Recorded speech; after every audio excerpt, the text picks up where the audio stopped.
पिछले वीडियो में हमने दीपमालिका पर्व के विभिन्न तिथि निर्णय इस विषय को लेकर चर्चा की है और इसके संबंध में अभी वर्तमान में बहुत से ऐसे प्रश्न हमारे सामने आए हैं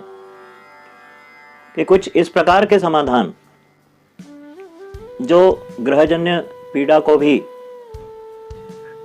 नष्ट करें और जिनसे हमारी प्रगति भी हो, उन्नति भी हो और हमारे कार्य क्षेत्र में जितने व्यवधान आ रहे हैं, विभिन्न प्रकार की जो परिस्थितियां ग्रह गोचर के कारण विषम बनी हुई हैं, उनमें हम कैसे निदान पा सकते हैं, इस विषय को लेकर बहुत से प्रश्न हैं। इनके विषय में हम जो शास्त्रपरक समाधान है वह हम प्रस्तुत करेंगे और इसको अच्छी तरह से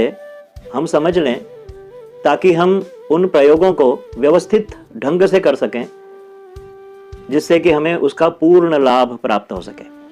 तो आइए इस चर्चा को प्रारंभ करते हैं। 14 नवंबर 2020 को दोपहर तक लगभग 2-2:15 बजे तक चतुर्दशी तिथि है और उसके पश्चात अमावस्या तिथि लगेगी। अब इसमें चतुर्दशी का व्रत कैसे होगा और चतुर्दशी का जो पूजन इत्यादि का विधान है वह कैसे किया जाएगा। अब चतुर्दशी के साथ दूसरी स्थिति है। चतुर्दशी जो है वह मध्यरात्रि कालीन मानी जाती है। अनेक आगम ग्रंथों में, तंत्र के ग्रंथों में, काली तंत्र है, कामाख्या तंत्र है, स्वच्छंद तंत्र है, मेरु तंत्र है इत्यादि ग्रंथों में जब इन तिथियों का उल्लेख होता है तो उनमें जो चतुर्दशी तिथि है दीपमालिका पर्व के पूर्व वाली, वह चतुर्दशी तिथि विशेष करके जो दश महाविद्या पर्व में जो उग्र देवियां हैं, जैसे भगवती धूमावती माई हैं, भगवती कालिका जी हैं, तारा जी हैं इत्यादि जो देवियां हैं, इन देवियों के क्रम में जो चतुर्दशी तिथि है वह चतुर्दशी तिथि काली चौदस के नाम से भी जानी जाती है और भगवती काली का इस दिन विशेष अनुष्ठान होता है। तो जो काली चतुर्दशी है, काली चौदस है, वह मध्यरात्रि अर्थात 11 बजे से लेकर 1 बजे के बीच में यदि चतुर्दशी तिथि व्याप्त है तो उस समय पर यह नरकहरा चतुर्दशी विशेष रूप से फलदायी मानी गई है। अब दीपमालिका पर्व की बात करें। दीपमालिका जो पर्व है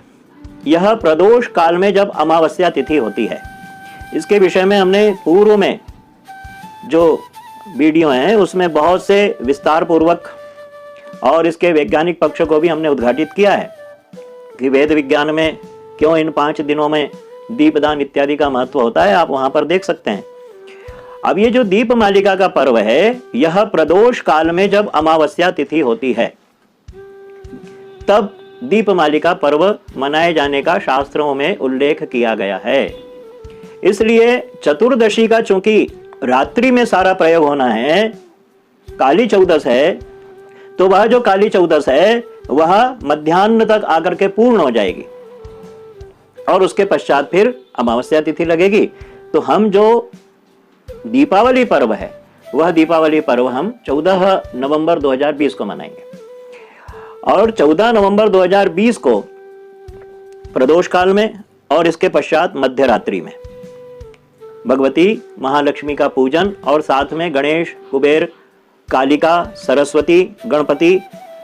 इत्यादि देवताओं का पूजन भी हमें साथ में करना है। इसके संबंध में शीघ्र ही हम आपसे चर्चा करने जा रहे हैं।